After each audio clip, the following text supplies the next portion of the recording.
And welcome back to the news at 4. It's been 5 days since 4 University of Idaho students were found dead inside their home just off campus. And still very little details have been released about what happened that night. But here's what we know as of this afternoon. On Sunday, just before noon, someone called 911 to report an unconscious person at a home on King Road in Moscow. That's where police found the 4 victims: Ethan Chapin, Xana Kernodle, Madison Mogen, and Kaylee GonCalves. We know there were 2 other roommates in the home at the time of the murders, and when police got there, they were not hurt, and police say they are cooperating. Moscow police wouldn't go so far, though, as to call them witnesses. And yesterday, the coroner's office released the autopsies and found all 4 were stabbed to death with a knife early Sunday morning. Police have not found a suspect or suspects and don't have any people of interest right now. An investigative reporter, Morgan Romero, joins us live here on the News at 4. Morgan, I know you've been digging into this. What have you learned?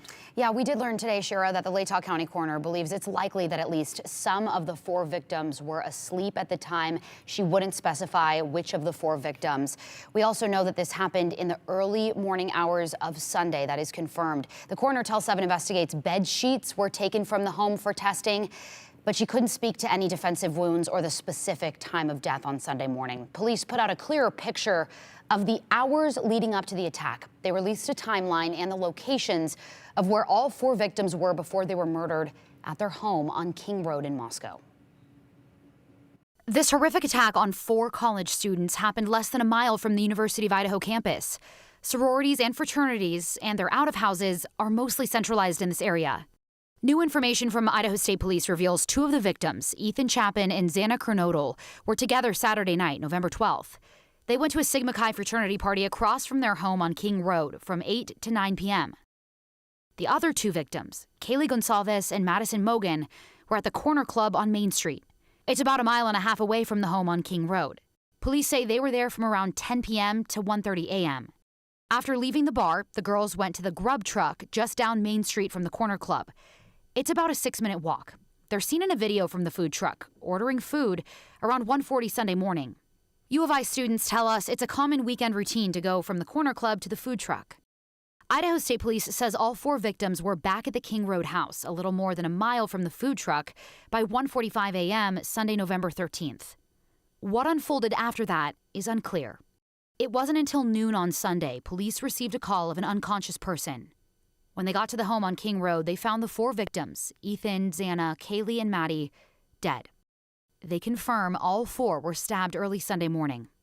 The Latah County Coroner tells us all the victims could have been killed with the same knife or a very similar knife. Police say they haven't yet found the weapon. And during the only and first news conference held earlier this week, reporters asked Moscow police about that video from the food truck that I mentioned. It's circulating all over social media. Moscow Police Chief James Fry says this Twitch video is helping give them the time and space of where Maddie and Kaylee were leading up to their deaths. Hello. Hi. Welcome back. In this live stream from the grub truck, you see the girls walk into the frame and up to the food truck. It appears they're with a young man, the one in the hat and dark jacket. Here you can see him put his hood on. He hangs back several feet behind the girls as they order from the food truck. He then follows Kaylee and Maddie after they order and stands right next to them. It looks like he never ordered any food, but you can see him talking to other people there. Several minutes later, the girls grab their food, take a picture, laugh and talk to each other, and quickly walk away. One of the people the young man is talking to points out that the girls left. He throws up his hand, waits a moment, and then appears to walk after them. You see him wave at the girls and then walk a separate direction. This recording shows all 3 are at the food truck for about 10 minutes, and police say Kaylee and Madison were home just minutes later, by about 1:45. Their home is a little more than a mile from the grub truck.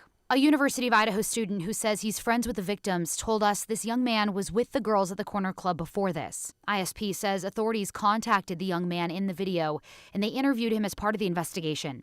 They are not labeling him as a suspect or person of interest at this time. Again, police say they have not identified a person or persons of interest or a suspect in this investigation. But anyone near these areas who saw anything suspicious, has surveillance video, or can provide any critical information about this and can help the investigation is really asked to call the tip line. That number is there on your screen, 208-883-7180. You can also now email that email address on your screen, tipline@ci.moscow.id. Yeah, that really painted a better, clearer picture for a lot of us, but I know still so many questions out there, and I know you'll stay on top of it as well. We're continuing to stay on top of it. We've got a crew still in Moscow this weekend. We've got sister stations up in Spokane that we're interacting and corresponding with, so hoping to continue to follow this closely. All right. Morgan Romero, thank you. Yeah, you bet.